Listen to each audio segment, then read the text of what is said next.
In this video, I'll show you how to add a blog in Squarespace. First, sign in to your Squarespace account and open the website you want to edit. From the main dashboard, open Pages to manage the pages on your website. Next, click the plus button to add a new page. Choose Blog from the available page options. Enter a name for your blog, such as blog or news, and click Save. After that, open your new blog page and select Add Post or Create Post. Enter a title for your first post, then add your text, images, videos, or other content. Now customize your post settings.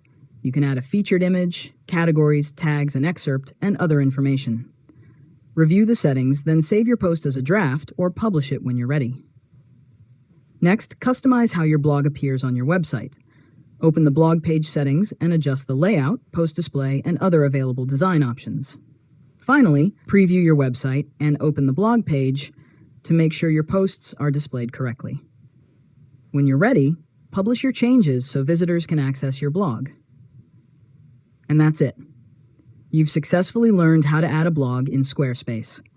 If you found this tutorial helpful, make sure to subscribe to Learn ModeLab for more tutorials.